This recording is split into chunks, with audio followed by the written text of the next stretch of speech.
at last. Alright, here we go. 5, 4, 3, 2, 1. This one is between by.hero and Tester. Group B goodness. Actually, these are the scrubs of the OSL round of 16.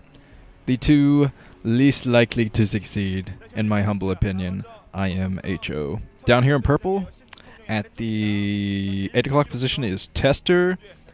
Tester still looking mad after that last match from last week. But looks like by.hero is up here looking terrifying in green. He is a Zerg player. Yeah, Tester kinda got screwed over in his game against Fantasy since his keyboard was malfunctioning. He was having problems controlling his forces, but the refs said, whatever, he's Tester. Just keep the match going anyway, he's gonna lose. Which, you know, he probably would have anyway, because Fantasy did a good job at taking down that expansion from Tester. Tester had a horrible adaptation to the rush from Fantasy. He didn't have any troops out on the ground to help defend his Nexus at all.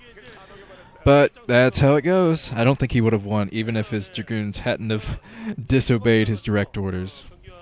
But it looks like we are going to see a fast expand from Tester in this game. I'm predicting by.hero to take this one. I didn't really predict Tester to take any match, but you never know. Here comes the Forge from him, so this is definitely the Forge fast expand from Tester. And since this is a two-player map, scouting isn't a huge deal right away. Both of the players know where the other is at this point. Is that a carrier head? I think that's a carrier head on someone. That is absolutely ridiculous. Okay, I'm so sick.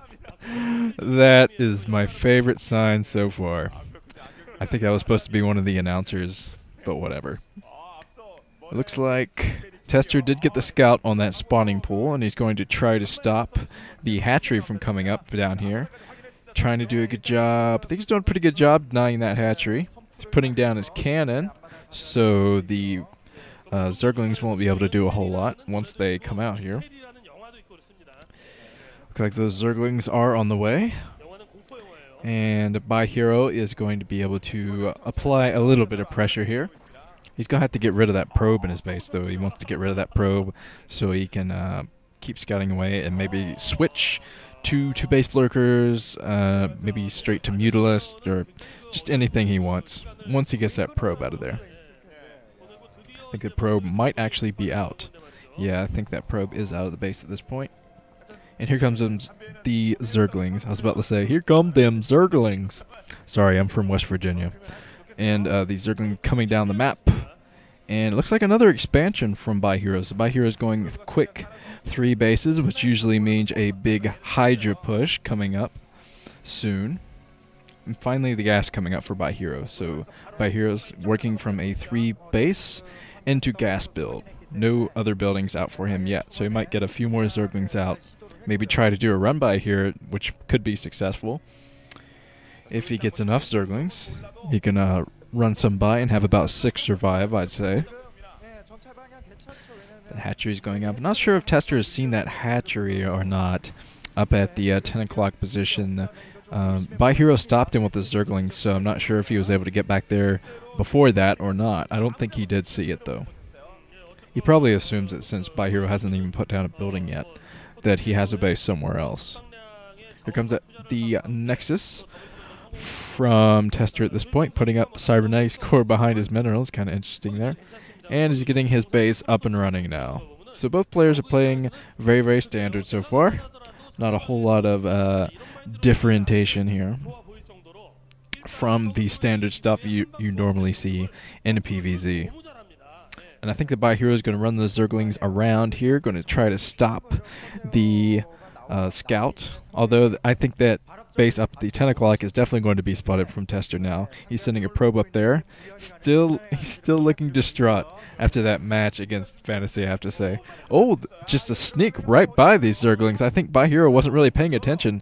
So he's putting a drone up here, trying to block that.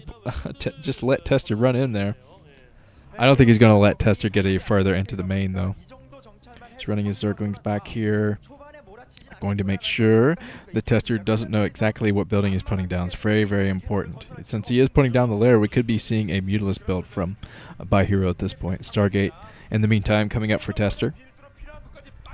I would normally give you the stats at this point, but both the players are so new, I don't think stats really mean a whole lot at this point. by.hero, I mean, he has very... Oh, by the way, the Spire is coming up. So this is kind of an interesting strategy. 3 base mutas. Very, very interesting. But here comes the Citadel of Adun in the Stargate from Tester. So I think Tester is going for somewhat of a Bisu build here. But yeah, what was I saying about the players being so new? I don't think their stats mean a whole lot. I mean, by.hero beat Bisu, so I don't think his stats said that much about him in that matchup. That's for sure. And Tester is going for a very small ground army here, since he's teching up very quickly right now to what looks like a Bisu build to me. He's going to get some Dark Templars and some Corsairs out. Take out the Overlords, throw in the Dark Templars, no detection at all. Here comes the Hydralisk Den up at the 10 o'clock, so by.hero is spreading his buildings all over the place. That's going to be good to deny scouting from Tester as much as he can, but Tester, I think, since he has some Corsairs out, he's going to be able to see everything that by.hero is up to. Takes out one Overlord. And Scourge, I see Scourge coming out here soon. I'm not sure if by.hero is going to go for Mutalisk or not. It's always interesting to see a Zerg player try to take on a Corsair army with Mutalisk and Scourge. It's always a very vicious fight. Tester, I think he's going to be able to take out one more Overlord here. Nope, he's running away. He wants to make sure that no Scourge land on his precious Corsair here. Since it's his first Corsair, he wants to keep it alive.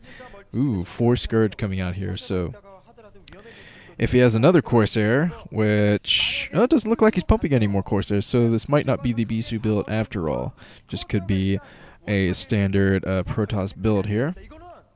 I'm not sure if by.hero saw the blur on the map or not. He might know about that Dark Templar, though. I think he does. He's spreading his Overlords around here. I think he does know about that Dark Templar coming up.